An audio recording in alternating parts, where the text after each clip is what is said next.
June 25th, 2009, 1:17 a.m. The air in Holmby Hills, California, was unnervingly still,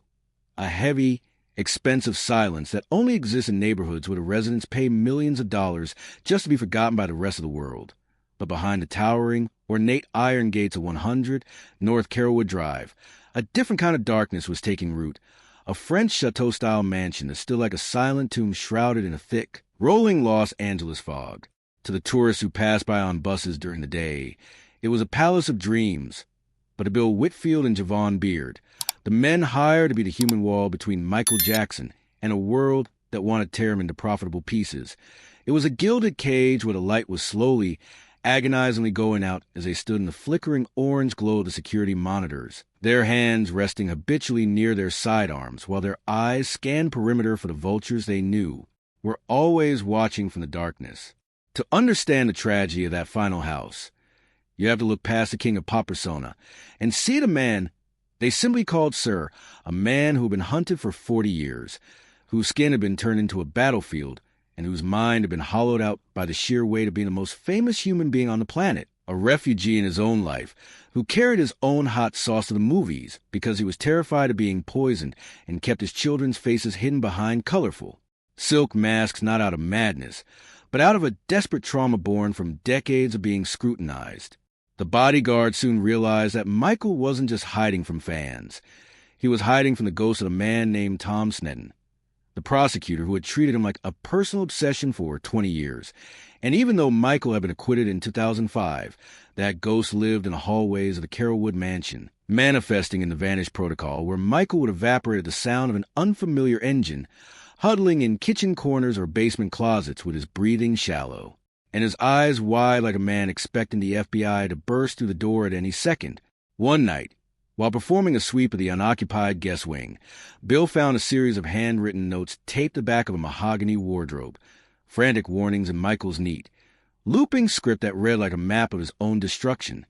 stating that they wanted his catalog and were trying to kill him for the insurance, a realization that Michael knew he was worth more to the industry titans dead than alive. The catalog he referred to was the Sony/ATV collection,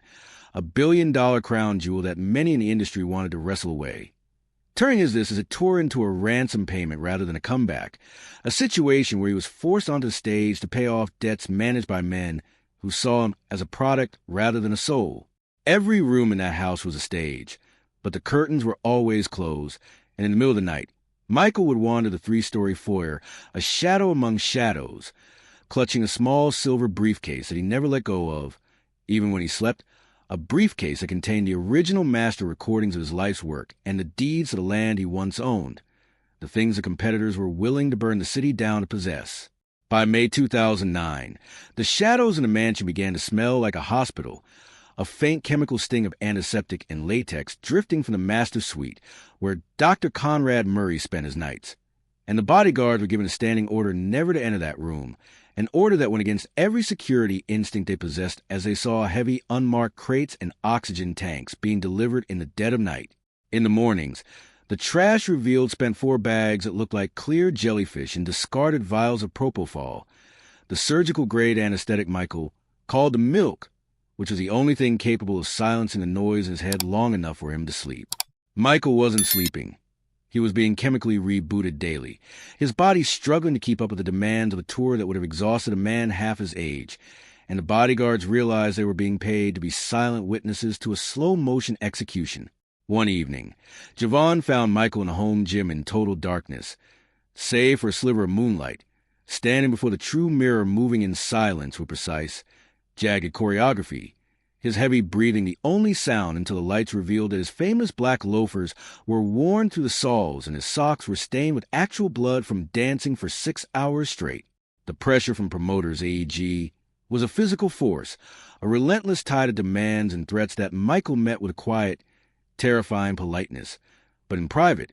he would sit on the library floor, the only room without a security camera, and tell Bill that he was a prisoner of his own success, a man who had built a kingdom only to find that the walls were made of contracts and interest rates. The night of the silent breach on June 18th saw a high-level executive arrive at the gate at midnight, laughing off the guard's attempt to stop him by reminding them that they owned the house, the tour, and the man inside, a moment that proved the fortress had been compromised from the top down. They found Michael later that night on the nursery floor surrounded by toys, weeping and saying they wouldn't let him finish because they had already collected the ticket money, and now they just wanted the body. On June 25th, the shadows grew longer and colder as the sirens of the Los Angeles Fire Department finally screamed through the hills, and Bill and Javon watched as the paramedics raced past gilded statues toward a master suite that had become a crime scene smelling of latex and fear. Upstairs, Prince, Paris, and Blanket stood in the hallway huddled in their pajamas, watching their father be carried out on a stretcher, clutching small toys while his limp hand hung off the side, and as the ambulance pulled away, the real Vultures landed. Men in suits who had been shouting at Michael days before now walked in with clipboards to count his assets before the body was cold. In the final sweep, the guards found napkins where Michael had been calculating interest rates and a copy of Peter Pan with a bookmark halfway through. But the most haunting find was a hidden tape recorder where Michael's drug voice whispered his dream for his children to have a childhood and be free. The insurance collection was the final betrayal, turning the man into a billion-dollar empire built on his absence, as the very people he feared became the curators of his legacy, achieving a permanent control that even Tom Sneddon couldn't reach. On their last night, Bill stood at the gate and saw a single white feather caught in the iron scrollwork. Thinking of Michael's toe stand in that brief second where he defied gravity, realizing the shadows didn't just hide the tragedy. They protected the only part of Michael Jackson that was never for sale. The world would always talk about the scandals and the surgery, but the bodyguards knew the truth of the shadows, that the king was just a tired man whose heart had been hollowed out by the sheer weight of crown he never actually asked to wear. Michael Jackson died in a house he didn't own for a tour he was too tired to do, but in the silence of Carolwood, for a few years, he was just a father, a man who spent his life trying to buy back the childhood he sold to the world for $1 and a dream, leaving the iron gates as a silent testament to the king, who finally found the one place where the vultures could never follow him. And as the sun finally broke through the Holmby Hills fog, the house stood empty, the music was gone, and all that remained was a memory of a man who had danced himself into the earth just to prove he was still alive. They found a letter on his desk dated June 24th, never mailed, addressed to a fan in Japan, where Michael had written that he felt the world was finally understanding him. But the ink was smudged where his hand had rested too long, a final, silent admission that he was running out of time. The insurance companies would spend years arguing over the value of that life, but the bodyguards knew that the value was in the moments no one saw, the way he whispered a blank in the dark, the way he studied the stars from the balcony, and the way he looked at his own reflection and didn't recognize the man staring back. The shadows of the final house weren't filled with monsters or crimes. They were filled with the remnants of a human being who had been pushed past the breaking point of the human spirit. In the end, the industry got what it wanted, a flawless, profitable image that never grew old and never talked back. And the men who stood at the gates were left with a heavy weight of a secret they would carry for the rest of their lives. The secret of what happens when a legend realizes that he is finally, truly alone. The gate slammed shut, the light in the master window went dark, and the king of pop became a ghost, haunting the airwaves and the history books, while the shadows of Carolwood Drive slowly erased the footprint of the man who had once tried to make the world stop spinning just so he could catch his breath. Every scuff on the floor,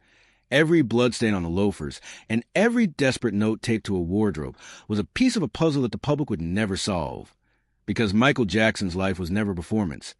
It was a long, beautiful, and terrifying escape from a world that refused to let him grow up and refused to let him go. As the lawyers petitioned the furniture and the estate auctions began, the true Michael Jackson remained exactly where he always wanted to be, lost in the music, hidden in the shadows, and finally, mercifully, out of reach of the vultures. The final house was cleared out, the French statues removed, and the chemical smell of the hospital vanished. But if you stand at those gates at 3 a.m., some say you can still hear the scuff of a loafer against stone, the sound of a man practicing a dance that he will never have to perform again, free at last from the burden of a moon. In the cold light of the morning following his departure, the bodyguards walked to the silent library one last time, observing the dust already beginning to settle on the thousands of books he had curated like a man trying to absorb all the knowledge of the world he was forbidden to participate in. They noticed the small things that the media would ignore, the way the refrigerator was stocked only with items for children, the way the air conditioning was kept at a specific temperature to protect a voice that was worth more than a small nation, and the way the master bedroom door, now sealed with police tape, represented the final boundary between a human being and a business asset. Michael had once told Bill that the stage was the only place he felt safe because he knew the rules there, but the shadows of Carolwood had no rules, only shifting alliances and the quiet hum of industry waiting for him to fail so it could succeed. They found a sketch he had drawn on the back of a script, a simple drawing of a boy sitting on a crescent moon, looking down at a world that looked like a blue marble, and they realized that Michael never wanted to rule the earth. He just wanted to find a place high enough where the gravity of fame couldn't pull him down. The silence of the house became deafening, a vacuum where the music used to be. And as the moving trucks arrived to haul away the gilded mirrors and the velvet chairs, the bodyguards stood in the driveway.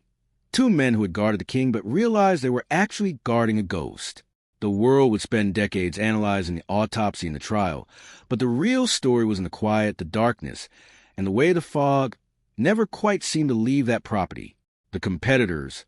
the men who saw him as a rival,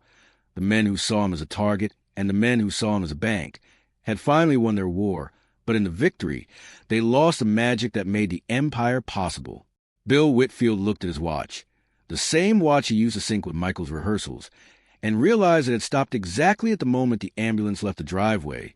as if time itself knew that the rhythm of the world had changed forever. They walked toward the gate, the iron heavy and cold, and as they stepped out into the street, they left behind the shadows of a man who was more than some of the scandals, a man who lived his life in the crosshairs of history and finally found peace in the one place where no one could buy a ticket to watch him bleed. The gate closed, the fog swallowed the mansion, and the king of pop stepped into the eternal shadows, leaving the world to fight over the crown he had left behind in the dirt of a rented driveway, while the silver glove remained on the table. A silent witness to the night, the music died, and the legend began to whisper from the corners of a house that was never a home. Even years later, the men who stood that watch would find themselves waking up at 3 a.m., listening for the scuff of a loafer, waiting for the king to call, only to realize that the shadows had finally kept their promise and hidden them away where the vultures could never reach. The story of Michael Jackson wasn't written in the tabloids. It was written in the blood on his socks and the notes on his wardrobe, a silent epic of a man who climbed the highest mountain in the world only to realize the summit was the loneliest place in the universe. As the Holmby Hills sun sets each night, the shadows of the final house grow long again, stretching toward the street, reminding every passerby that greatness has a price, and Michael Jackson paid it every single day, until the moon stopped pulling at his tide and let him drift into the silent, starless night. The final house stands as a monument to the cost of a dream, a place where the king was dismantled so the legend could be sold. But for those who were there, for the men in the shadows, Michael Jackson will always be the man who just wanted to go home, to a place that didn't have gates and didn't have cameras, where the moon was just something to look at, not something to walk on. They say the industry never sleeps, but Michael Jackson finally does. His rhythm now part of the wind that blows through the canyons and the fog that sits over the hills, a ghost in the machine of pop culture, an untold legend that will haunt the shadows of the final house forever, because you can kill a man, and you can sell his image, but you can never truly own the soul of someone who belonged to the moon. The gate remains, the fog returns, and the king waits in silence, finally free from the burden of the crown and the eyes of a world that never truly saw him at all. Every night at 1:17 a.m., the air in Holmby Hills stills once more, and if you listen closely, past the sound of the luxury cars and the distant sirens, you can hear the faint, rhythmic scuffing of a dancer's feet, a ghost performing for an audience of one, deep in the shadows where the vultures can no longer see. This is the truth of the final house, the reality of the king's end, and the legacy of a man who gave the world everything until he had nothing left for himself but the shadows and the silence of a gated kingdom that was never his to keep. The white feather in the gate finally blows away, lost in the traffic of the city, but the scuff marks on the floor remain, a permanent map of a man's final struggle to stay human in a world that demanded he be a god. And as the last of the lights in Carolwood go dark, the legend of Michael Jackson is tucked away into the darkness, a secret shared only by the men who stood the wall and the shadows that watched him go.